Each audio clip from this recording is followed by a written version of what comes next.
Hello बच्चों, कुछ और भी क्वेश्चंस बनाते हैं। This is your question number 11, exercise 6.3। तो ये क्वेश्चन देखते हैं। ओके, इन फिगर 6.40, ये रहा figure 6.40। E is a point, E is a point on side CB। तो देखते हैं CB, तो देखते हैं CB कहाँ है। ये रहा CB और यहाँ पे E एक पॉइंट है। ठीक है, बढ़िया। E is a point on side CB produced of an isosceles triangle ABC।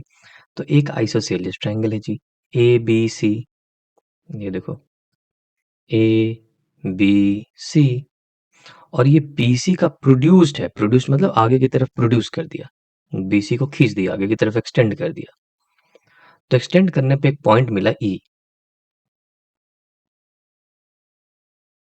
Done. और ABC का आइसोसेलेस ट्रायंगल, अभी तक इतना हमें इंफॉर्मेशन पता है। With AB equal to AC। तो जैसे ही हमें पता चला AB इक्वल टू AC, इसको मार्क कर दिया जाए इसी फिगर में। ये AB इक्वल टू AC ऐसे मार्क कर देते हैं। डन। और जैसे ही हमें पता चला कि AB और AC बराबर है, एक और काम कर दें, तुरंत लगे ही हाथ। ये वाला साइड के अपोजिट वाला एंगल जो कि ये है, इस वाले साइड के अपोजिट वाला एंगल जो कि ये है, ये दोनों बराबर होना चाहिए। ठीक है, तो अगर मैं इसको थीटा लिख दूं तो ये वाला भी थीटा। इतना करके छोड़ देते हैं अभी अभी तक जो हमें क्वेश्चन से पता चला है। अब आगे बढ़ते हैं, और क्या है। तो देख रहे हो बच्चों, प्रोसीजर वही है अभी भी। क्वेश्चन पढ़ रहा हूं मैं, क्वेश्चन पढ़ने के साथ साथ देखता जा रहा हूँ, समझता जा रहा हूँ क्या क्या दिया हुआ है। अगर डायग्राम दिया हुआ है तो उसी में मैं मार्क करने की कोशिश कर रहा हूँ ताकि मुझे सहूलियत हो जाए क्वेश्चन बनाने में। नहीं दिया हुआ होता तो मैं खुद अलग से डायग्राम बनाता, फिर उसके अंदर मार्किंग करता, कुछ लिखता शॉर्टकट में। Done. Okay. Of an isosceles triangle ABC with इतना, if AD perpendicular BC and EF perpendicular AC। Okay, तो EF परपेंडिकुलर है AC के ऊपर, ये दिख रहा है हमें साफ साफ। और AD का है, ये रहा AD, ये परपेंडिकुलर है BC के ऊपर, ये 90 डिग्री बना हुआ है, दिख भी रहा है। प्रूव क्या करना है जी, ट्रायंगल ABD। तो ध्यान से देखो, ABD ये वाला छोटा वाला, okay, is similar to ECF। E कहाँ गया, ECF, समझ गए। इन दोनों को बिल्कुल दिमाग में ऐसे बना लो। अभी के लिए जब तक तुमसे नहीं हो पा रहा है प्रैक्टिस, ऐसे करो। तो मैं दोनों तरीके, जो बच्चे ऑलरेडी चीजों को विजुलाइज कर पा रहे हैं, ABD ये वाला ट्रायंगल एंड ECF ये वाला ट्रायंगल, ठीक है। वैसे तो इसमें बनाने की कोई जरूरत ही नहीं रही, साफ साफ बना हुआ है ना? तो मैं दोनों तरीका दिखाता हूँ। जो बच्चा विजुलाइज नहीं कर पा रहा है वो ऐसे कर सकता है। और ऐसा मत समझना कि विजुलाइज नहीं कर पा रहे हो तो कमजोर हो, जस्ट तुम्हारी प्रैक्टिस कम हुई है। और ऐसे करने लगोगे तो अपने आप धीरे धीरे चीजें अपने आप समझ में आने लगेंगी। पहले बना लेते हैं ABD एंड ECF। देखो कैसे बना हुआ डायग्राम में, ABD ऐसे खींचा हुआ है, ऐसे है और ऐसे है। यहाँ पे 90 डिग्री है, ये है A, ये है B, ये है D। यहाँ पे क्या बना हुआ है, थीटा। ये मैंने बना दिया। ओके, और किससे कंपेयर करना है, ECF। तो ECF कैसे बना हुआ है, देखो ECF ऐसा बना हुआ है ना, तो वैसे ही बना लो। यहाँ पे ऐसे गया है, थोड़ा सा और ऐसे है, ऐसे गया, ऐसे आया और ऐसे ज्वाइन हो गया, यही है। यहाँ पे लिखा हुआ है E, यहाँ पे लिखा हुआ है F, यहाँ पे लिखा हुआ है C। और क्या क्या दिया हुआ है इसमें, 90 डिग्री दिया हुआ है, ये C वाला एंगल थीटा दिया हुआ है। दिया हुआ है क्या है, हमने पता कर लिया था। अब खुद देखो, ट्रायंगल ABD एंड ECF, ये दोनों सिमिलर है। हाँ सिमिलर है। कैसे, एक एंगल 90 डिग्री, यहाँ पे भी 90 डिग्री, दूसरा एंगल थीटा, ये दूसरा एंगल भी theta. So by a similarity, by a similarity दोनों सिमिलर है। और कैसे लिखेंगे? तो हम ऐसे लिखेंगे, triangle A B C is similar to A. A वाला एंगल किसके बराबर है नहीं पता, तो फिलहाल के लिए इसको छोड़ दो। बी वाला एंगल कितना है? थीटा। और यहाँ पे सी वाला एंगल है, थीटा है, तो बी के जगह पे, सॉरी ए बी डी है ना, ए बी डी, तो बी वाला एंगल थीटा है, यहाँ पे कौन सा एंगल थीटा है जी? सी वाला। तो बी के जगह पे मैं लिख दूंगा सी। डी एंगल 90 डिग्री है और यहाँ पे एफ एंगल 90 डिग्री है, तो डी के जगह पे एफ लिख दिया। ए के जगह पे पता नहीं था, तो एक क्या बच गया? साइड ई बच गया, तो ये ई आ गया, ई सी एफ। और इसलिए तुम देखो यहाँ पे ई सी एफ लिखा हुआ है, ना कि ऐसे जो हमने पहले भी डिस्कस कर रखा है, ना कि ऐसे C F E. C F E अगर ऐसे लिखते हैं तो गलत हो जाएगा, या एफ ई सी ऐसे लिखते हैं तो भी गलत हो जाएगा, एफ ई सी लिखते हैं तो भी गलत हो जाएगा। इसको उसी सीक्वेंस में लिखना चाहिए हमें, जहां जहां पे जो जो एंगल बराबर है उसके सीक्वेंस में लिखना चाहिए, जो कि हमने पहले भी डिस्कस किया है। ए की जगह पे हमें नहीं पता था तो ए वाला छोड़ दिया। बी की जगह पे मेरा क्या है? बी एंगल थीटा है, तो यहाँ पे सी वाला एंगल थीटा है तो सी लिख दिया। डी एंगल 90 है, एफ एंगल 90 है, तो डी की जगह पे एफ लिख दिया। बच क्या गया? ई, तो मैं ऐसे लिख दूंगा ई सी एफ। बेसिकली अगर देखो तो एंगल ए और एंगल ई ये दोनों बराबर होना चाहिए। अगर ये अल्फा है, ये अल्फा है। कल को अगर ये भी क्वेश्चन पूछा जाता कि क्या एंगल ए और एंगल ई बराबर है, जैसे ये क्वेश्चन पूछता कि क्या एंगल ई और एंगल ए बराबर है, तो भी इसका आंसर था यस। या ये पूछ देता क्वेश्चन में कि prove that angle A is equal to angle E, तो कैसे करते? पहले इनको सिमिलर प्रूव कर देते। सिमिलर प्रूफ करने के बाद हम देखते हैं कि जी ये दोनों एंगल आपस में बराबर हैं, तो ये वाला एंगल और ये वाला एंगल बराबर होना चाहिए, क्योंकि सिमिलर का मतलब कि तीनों एंगल बराबर होंगे। जैसे ही मुझे पता चल गया कि कोई भी दो चीज सिमिलर है, दो ट्रायंगल सिमिलर है, इसका मतलब इसके तीनों एंगल बराबर होंगे और साइड जो है सेम रेशियो में होगा। जैसे ए बी, अब यहाँ से साइड का भी रेशियो लिख सकते थे तुम। कैसे लिख सकते थे? यहाँ से एंगल और साइड दोनों लिख सकते हो, देखो सिर्फ इसी को देख करके। Angle A is equal to angle E, angle B is equal to angle C, angle D equal to angle F. तीनों एंगल बता दिया आपने। इसी तरीके से साइड का रेशियो भी लिख सकते हो, इसी यहीं से, सिर्फ इसी को देख के, फिगर को देखने की भी जरूरत नहीं पड़ेगी। A B by E C, A B by E C equal to B D by C F. दो आगे वाला दो ले लिए, ये बी और डी, और सी और एफ साथ में है, तो B D by C F. फिर क्या ले लिए? ए से लेके, ए से ए और डी ले लिए, तो ई और एफ ले लेंगे, ए डी बाई एफ। फिगर देखने की जरूरत भी नहीं पड़ेगी। तो सिर्फ कोशिश ये है कि ये वाला जो चीज हमने लिखा है ना, ये सिमिलैरिटी जो हम लिख रहे हैं, ये बिल्कुल सही सीक्वेंस में लिखा हुआ होना चाहिए। अगर ये बिल्कुल परफेक्ट सीक्वेंस में लिखा हुआ है, तो मुझे बिल्कुल देख करके ही पता है कि angle A equal to angle E, angle B equal to angle C, angle D equal to angle F, देख करके पता है। ठीक है। अब मैं दूसरा तरीका वो बता रहा था, जिस बच्चे ने विजुलाइज कर लिया होगा, जिस जो बच्चा नहीं कर पाया वो ऐसे ट्रायंगल एक बना ले, एक ऐसा ट्रायंगल बना ले। जिसने विजुलाइज कर लिया होगा वो क्या करेगा? वो ऐसे करेगा, ए बी डी में देखेगा, ए बी डी में, रेड ले लेता हूँ, क्या था? ए बी डी था ना, ए बी डी, उसने देखा ए बी डी में ये वाला एंगल 90 डिग्री है और ये वाला एंगल थीटा है। फिर उसने विजुलाइज किया ई सी एफ, ई सी एफ में ये वाला एंगल 90 है, ये वाला एंगल थीटा है। ये यहीं पे देख करके एक बच्चा जो विजुलाइज कर सकता है वो यहीं पे देख के बोल देगा कि by a similarity, by a similarity दोनों ट्रायंगल सिमिलर है, और अगर सिमिलर है तो ये तीसरा एंगल भी इक्वल होगा, अगर प्रूव करने के लिए बोला होता तो, अदरवाइज की जरूरत नहीं है।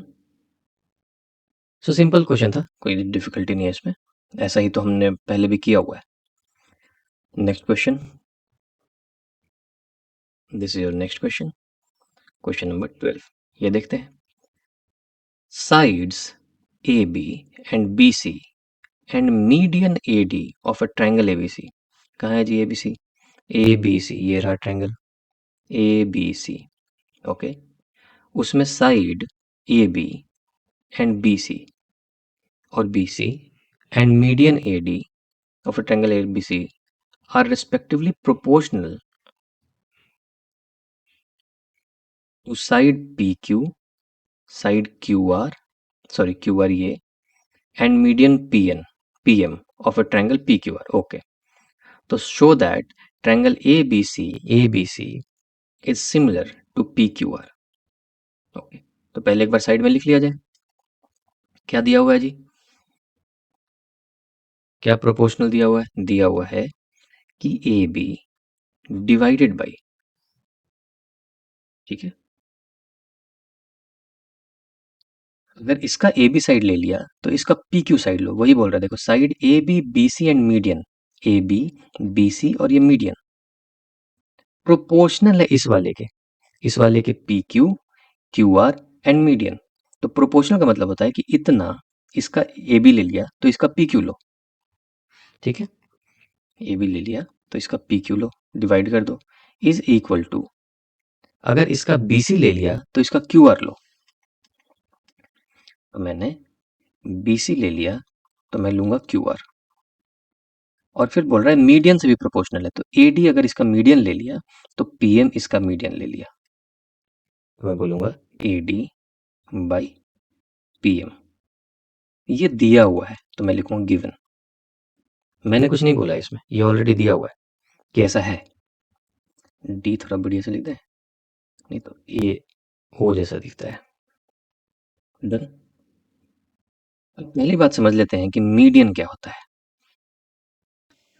वो जो ट्रायंगल में है, अगर मैं कोई भी ऐसा एक ट्रायंगल बना दूं, ठीक है, तो मीडियन वो लाइन होता है जो किसी भी वर्टेक्स से निकले और अपोजिट साइड को दो इक्वल पार्ट में डिवाइड कर दे। जैसे मान लो ये वाला होता है 10 सेंटीमीटर टोटल, तो मैं एक लाइन बनाऊंगा यहाँ से वर्टेक्स से, और ये ऐसे से जा रहा है और किसी एक पॉइंट पे ज्वाइन करे जो कि इक्वल इक्वल पार्ट में डिवाइड कर दे 5 5। तो इस लाइन को, ये जो लाइन मैंने ड्रॉ किया वर्टेक्स से, ठीक है, इस लाइन को मीडियन लाइन कहते हैं, मीडियन लाइन। उसी तरीके से ये लाइन कहीं से भी हो सकता है, ये लाइन ऐसा भी हो सकता है, इस वर्टेक्स से ड्रॉ किया, इस वाले साइड के मिड पॉइंट पे, मिड पॉइंट में मतलब जितना भी होगा ये और ये बराबर हो जाएगा, इक्वल पार्ट में डिवाइड कर देगा, तो इस वाले लाइन को कहेंगे, इस लाइन को कहेंगे मीडियन लाइन। तो तुम खुद देखो, इसमें दे रखा है कि जो AD है ये एक मीडियन लाइन है, तो जैसे ही बोला मीडियन लाइन मतलब ये AD ड्रॉ करने पे ये BC, ये जो BC है ये आधे आधे में डिवाइड हो गया होगा, तो मैं अभी यहीं पे मार्क कर देता हूं कि ये वाला और ये वाला बराबर है। सिमिलरली PM भी एक मीडियन लाइन है, तो ये QR को दो इक्वल हाफ में डिवाइड किया होगा इसने, तो मैं इस पे भी मार्किंग कर देता हूँ, यहाँ पे ऐसे डबल डाल देता हूँ और डबल डाल डाल देता हूँ। सिंगल क्यों नहीं डाला? क्योंकि मुझे नहीं पता ना कि ये वाला, जैसे मान लो ये वाला 10 सेंटीमीटर होता तो ये डिवाइड कर दिया इसने 5 सेंटीमीटर 5 सेंटीमीटर, लेकिन अगर ये 12 होता तो ये वाला 12 सेंटीमीटर का भी हो सकता है, तो ये हो गया 6 सेंटीमीटर, ये हो गया 6 सेंटीमीटर। तो ये जो डिवाइड हुआ है ये 5 सेंटीमीटर, ये 6 सेंटीमीटर, ये दोनों बराबर नहीं है, और दोनों बराबर नहीं है इसलिए मैंने सिंगल डैश नहीं किया है, लेकिन हाँ इतना गारंटी है कि ये वाला और ये वाला ये दोनों बराबर होंगे। देखो 6 सेंटीमीटर 6 सेंटीमीटर, ये 5 सेंटीमीटर 5 सेंटीमीटर, ये और ये दोनों बराबर होंगे, इस बात की गारंटी है, क्योंकि मीडियन का मतलब ही वही है। तो इसलिए मैंने यहाँ पे एक सिंगल एरो किया, यहाँ पे भी एक सिंगल डैश खींच, डैश वाले वैसा कर दिया मैंने, है ना, पता है ना, ऐसा सिंगल डैश करने पे पता चलता है कि दोनों पार्ट बराबर हैं, जैसे हमने ट्रायंगल में किया था ऐसे ऐसे, वैसे ही मैंने यहाँ पे डबल डैश खींच दिया, मतलब ये वाला और ये वाला बराबर है बताने के लिए। ओके, तो जी ऐसा है। अब क्या बोल रहा है, अब हमें प्रूव क्या करना है, to show show that A B C is similar to P Q R. A B C बड़ा वाला triangle and P Q R ये दोनों सिमिलर है। तो यहाँ पे लिख लिया जाए, to show triangle A B C is similar to triangle P Q R. अब सोचो अगर ये चीज को प्रूव करना है तो क्या दिमाग लगा सकते हैं। एक तो की तरीका है कि किसी भी तरीके से दो एंगल को हम सेम प्रूव कर दें, इक्वल प्रूफ कर दें। तो भाई ए सिमिलैरिटी कर लूंगा जो अभी तक हम करते आए हैं, और वो सबसे आसान भी है। हाँ जी। सो एक तो कि ये तरीका है कि जो अभी तक हमने देखा है या करते हुए आए हैं कि जी एंगल बराबर कर देते हैं, कुछ ये एंगल बराबर कर दें, कुछ ये एंगल बराबर हो जाए। बट पॉइंट ये है, और ये सबसे आसान तरीका है ए सिमिलैरिटी जो अभी तक हमने देखा भी है। लेकिन पॉइंट ये है बच्चों कि जो दिया हुआ है ना, इसमें कहीं पे भी कुछ एंगल के बारे में बात किया ही नहीं। ठीक है, कोई एंगल नहीं दिया हुआ, जैसे 90 डिग्री नहीं दिया हुआ है। ऐसा भी नहीं है कि कोई साइड बराबर, जैसे ये वाला साइड अगर बराबर होता। अच्छा एक चीज और भी कंफ्यूजन क्लियर कर देता हूँ यहाँ पे, एक मिनट। ऐसा तो नहीं सोच रहे हो तुम लोग कि अगर ये और ये साइड बराबर है तो ये वाला एंगल और ये वाला एंगल बराबर होगा, ऐसा तो नहीं सोच रहे होगे। तो ये जो एंगल बराबर वाली जो चीज मैंने बताई है आपको, ओके, अगर ऐसा सोच रहा है कोई तो बहुत गलत सोच रहा है। लेट मी टेल यू, जो एंगल बराबर वाली जो बात बताई है वो आप फर्स्ट लेसन में जाके देखना, वो सिर्फ एक ट्रायंगल के लिए वैलिड है, वन ट्रायंगल। अगर इस ट्रायंगल में ये वाला साइड और ये वाला साइड बराबर है, इस एक ट्रायंगल में ही उसके दो साइड बराबर हैं, ये और ये, तो इसके ऑपोजिट एंगल बराबर होंगे, ये वाला और इसका ऑपोजिट एंगल ये।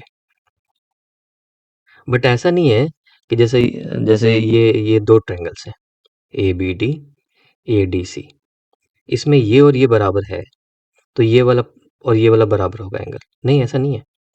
ये सिर्फ और सिर्फ एक ट्रायंगल के लिए वैलिड है। हाँ, अगर ऐसा होता कि ये दिया होता कि ये वाला साइड और ये वाला साइड बराबर है, तब मैं बोल सकता था कि in triangle A B D, इसके अपोजिट ये, इसके अपोजिट ये दोनों एंगल्स इक्वल होंगे। ये बोल सकता था मैं, जब सिर्फ एक ही ट्रायंगल में हो। यहाँ पे तो ऐसा कुछ नहीं है।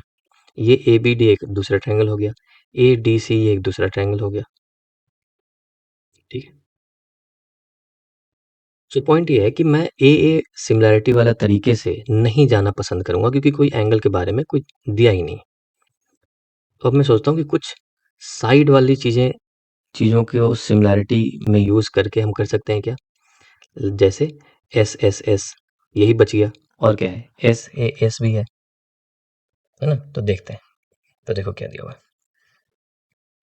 A B by P Q, A B by P Q is equal to B C by Q R. इसी को A B by A Q को दोबारा लिखते हैं, A B by, sorry A Q नहीं, पी क्यू इक्वल टू क्या दिया हुआ है, B C by Q R. अब देखो, ये जो बी सी है इसको मैं लिख सकता हूँ B D plus D C. मैं ये पे लिख देता हूँ B D plus D C divide by Q R को क्या लिख सकते हैं, सेम उसी तरीके से Q M plus M M R, Q M plus M R. अब खुद सोचो, बी डी और डी सी ये दोनों बराबर है, तो बी डी और डी सी बराबर है, तो यहाँ पे डी सी के जगह पे मैं बी डी लिख दूं, और B D plus B D two B D हो जाएगा। तो इसी को मैं लिख सकता हूँ टू इंटू बी डी।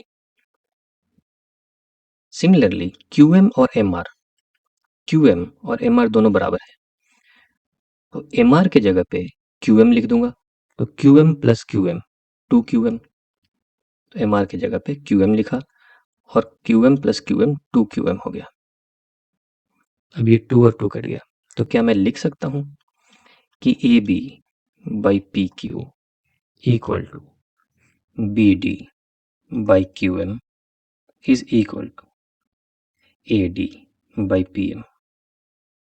अब देखो जरा इस ट्रायंगल में, इन ट्रायंगल लिख देता हूँ, इन triangle A B D and triangle P Q M में जरा चेक करो,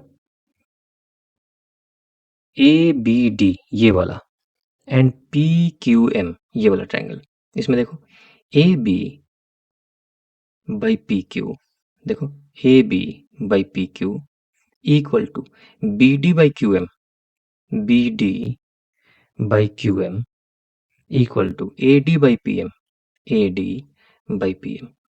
मतलब इस ट्रायंगल में एक side A B by P Q एक साइड मिल गया, B D by Q M ये दूसरा साइड मिल गया, A D by P M ये तीसरा साइड मिल गया। तो मैं कह सकता हूं कि by S S S similarity A B D जो कि ये वाला ट्रायंगल है, ए बी डी ये वाला triangle and P Q M ये वाला ट्रायंगल ये दोनों सिमिलर हैं। सिमिलर मैंने बना दिया, कैसे पता चला? By S S S similarity.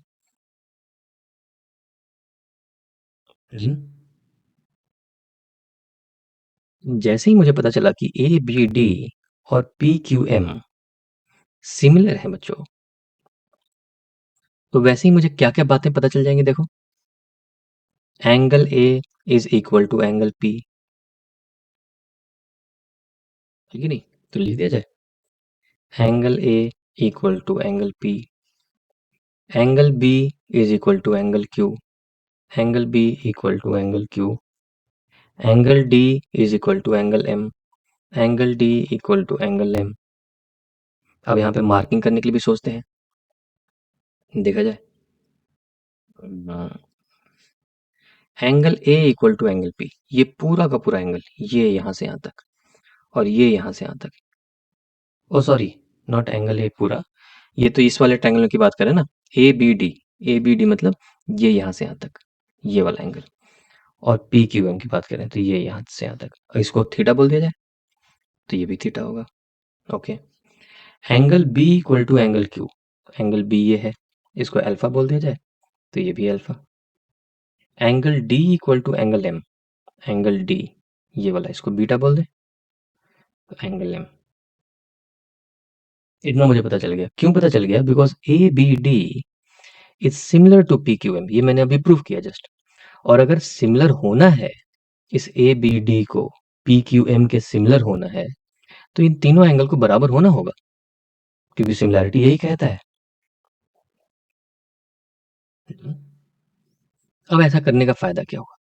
फायदा ये हुआ कि देखो एंगल बी और एंगल क्यू बराबर है ना, डन। अब थोड़ी देर के लिए इनको भूल जाया जाए, इसको मिटा ही दूं, ये मिटा दो, इसको भी मिटा दो, लो ये मिटा दिए, ये मिटा दिया, ये भी मिटा दिया। अब देखो ट्रायंगल ए बी सी में जो हमें फाइनली प्रूव करना है, A B C and P Q R, A B C बड़ा वाला triangle and P Q R बड़ा वाला ट्रायंगल, इसमें देखो A B by P Q दिया हुआ ऑलरेडी जी, A B by P Q is equal to B C by Q R, is equal to B C ये पूरा डिवाइड बाई क्यू आर। तो एक साइड यहाँ पे एक साइड इसका रेशियो, दूसरा साइड दूसरे साइड का रेशियो, और बीच का एंगल बराबर अल्फा अल्फा ए एंगल बराबर। तो मैं कह सकता हूं कि triangle A B C and P Q R ये दोनों सिमिलर हैं by S A S criteria. क्यों? एक साइड तो ऑलरेडी दिया हुआ ही था, A B by P Q ये दिया हुआ था, देखो A B by P Q बराबर B C by Q R बराबर B C by Q R, तो साइड का रेशियो तो ऑलरेडी दिया हुआ था बड़े ट्रायंगल के लिए। अभी मुझे रिसेंटली पता चला जब मैंने इन दोनों को सिमिलर प्रूव किया, ये छोटे वाले ट्रायंगल को ये छोटे वाले ट्रायंगल को, तो मुझे पता चल गया कि अल्फा ये तो ये भी अल्फा, ये दोनों एंगल बराबर। तो इसका इस्तेमाल करते हुए मैंने बोल दिया कि भाई एस ए एस ये बड़ा वाला ट्रायंगल और ये बड़ा वाला ट्रायंगल दोनों सिमिलर होंगे। ठीक है जी, सो इतना सिंपल था देखो। बस ये है कि थोड़ा सा दिमाग आपको लगाना पड़ता है, समझना पड़ता है कि इसको कैसे आसान तरीके से बनाया जा सकता है। ठीक है। हाँ, कोई बच्चा अगर ये सोचता कि मैं ऐसे कुछ प्रूव कर दूं, A B by P Q equal to P C by Q R equal to A C by P R, कुछ ऐसा अगर मैं प्रूव कर सकूं, तो वो अप्रोच भी सही है, लेकिन वो मेरे हिसाब से वो लंबा खींचेगा, क्योंकि पहले इसको सिमिलर प्रूव करोगे इस छोटे वाले ट्रायंगल को, फिर इनको और इनको सिमिलर प्रूव करो, ये दोनों, ये और ये अगर सिमिलर हो जाते हैं तो फिर इसका मतलब है ए सी बाई पी आर का रेशियो बराबर होगा। तो वैसे भी कर सकते हो, कोई अगर ट्राई करना चाहता है तो करके देखे। ठीक है। बट मुझे ये आसान लगा कि यहाँ से साइड और साइड ऑलरेडी दिया हुआ है, एक एंगल को मैंने सेम कर दिया, एस ए एस लगा दिया। ये बच्चों, सो इसी तरीके से और भी क्वेश्चंस को आगे की क्लास में करेंगे। Okay, bye.